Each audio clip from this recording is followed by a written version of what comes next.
안녕하세요. 품질안전팀 최영수입니다. 어느덧 부쩍 추워진 10월입니다. 날이 추울 때 생각나는 음식이 뭐가 있을까요? 당연히 우리 회사 구성원이라면 이 제품이 생각날 겁니다. 호빵! 추울 때 먹는 호빵이 아주 일품이죠. 더불어 우리 회사에서도 이번 달부터 열심히 호빵을 생산합니다. 모두들 호빵 생산하시느라 고생이 많으십니다. 저도 열심히 하겠습니다. 자, 그건 그렇고 이번 달 교육은 이물 관리에 대한 내용입니다. 식품 이물에 대한 이슈는 아직도 민감한 사항이죠. 우리도 안전하고 위생적인 제품을 만들며 이물 관리를 어떻게 해야 할지 알아보도록 하겠습니다. 자, 그럼 교육 시작합니다. 우선 이물과 보고대상 이물에 대해서 알아보겠습니다. 이물의 정의인데요. 간단히 설명드리면 먹을 수 있는 식품 등에 부적합한 물질이 있으면 이물로 취급합니다. 예를 들면 우리가 크림빵을 먹었는데 전혀 이상하게 빵에서 순대가 나온다면 그건 이물이라고 보는 것입니다. 이물의 분류는 크게 세 가지인데요. 동물성, 식물성, 광물성입니다. 화면을 보시면 어떻게 다른지 이해가 되실 겁니다. 자, 그러면 이물이 있는데 보고대상 이물과 보고대상이 아닌 이물이 있습니다. 보고대상 이물이란 육안으로 식별이 가능하고 화면에 나오는 내용에 부합해야 합니다. 보고대상 이물은 크게 세 가지 유형으로 분류가 되며 마찬가지로 미보고 대상 이물도 5가지 유형으로 분류가 됩니다. 내용을 잘 읽어주시기 바라며 여기서 문제! 예를 들어서 만일 우리가 떡볶이 음식점에서 떡볶이를 먹다가 이물이 나오게 되면 떡볶이집에서는 그 이물을 어떻게 신고해야 할까요? 정답은 할 필요가 없습니다. 왜냐하면 떡볶이 음식점은 영업 유형상 식품 접객업소이기 때문입니다. 그런데 화면에 나오는 것처럼 이물 보고 대상 영업자에는 식품 접객업소가 없기 때문입니다. 보고대상 영업에만 이물을 신고하는 것입니다. 여기서 추가적으로 하나 더 알아보자고요. 일반 음식점과 휴게 음식점의 차이가 무엇일까요? 간단히 말씀드리면 술을 판매하는지 여부에 따라 다릅니다. 휴게소에서 아마 술을 판매하시는 것을 못 보셨을 겁니다. 마찬가지로 일반 식당에서는 술을 판매하죠. 알아두면 좋은 내용이었습니다. 다시 본론으로 돌아와서요. 이물이 아닌 것으로 분류된 사례를 보시겠습니다. 이 내용을 모두 설명드린 것보다는 여러분께서 한번 쭉 읽어보시는 것을 권장드립니다. 자, 다음 내용. 이물 발견 사실에 대한 보고 방법인데요.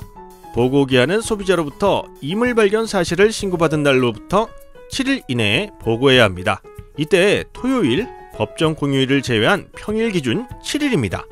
이물은 식약처 또는 지방식약청에 신고하며 이물은 6개월간 보고를 해야 합니다. 단, 부패나 변질 우려가 있는 경우는 2개월만 보관할 수 있습니다.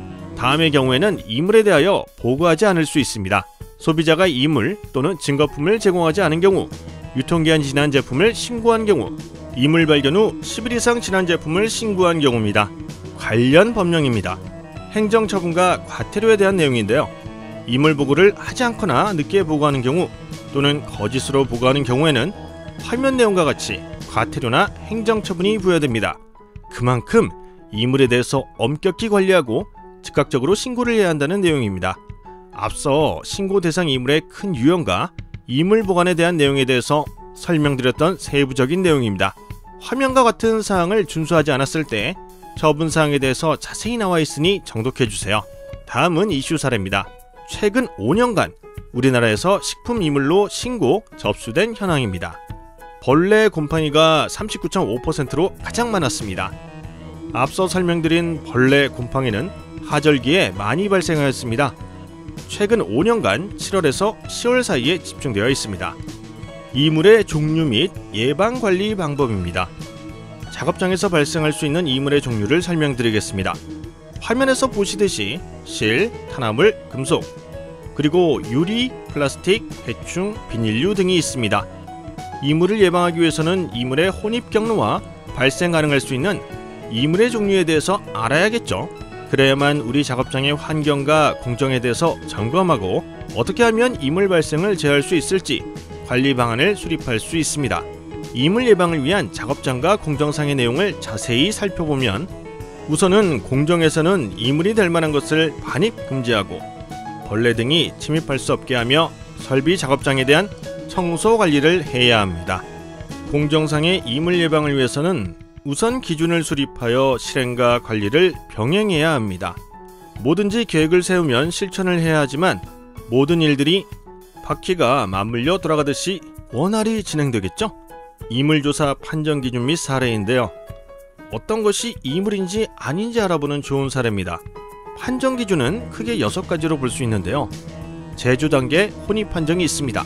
제조 단계 미혼입 판정, 유통 단계 혼입에 대한 판정, 이물로 오인되어 신고했다고 인정되는 판정, 이물이 분실되거나 훼손돼서 조사가 불가한 판정, 여러가지 단계를 모두 조사하였으나 객관적으로 입증이 어려워 판정 불가의 경우가 있습니다. 이물 관련된 질의 내용에 대해서 알아볼게요.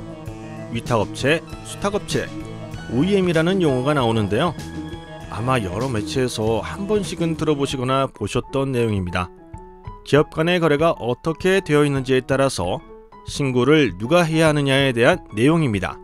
한번 정독 부탁드립니다.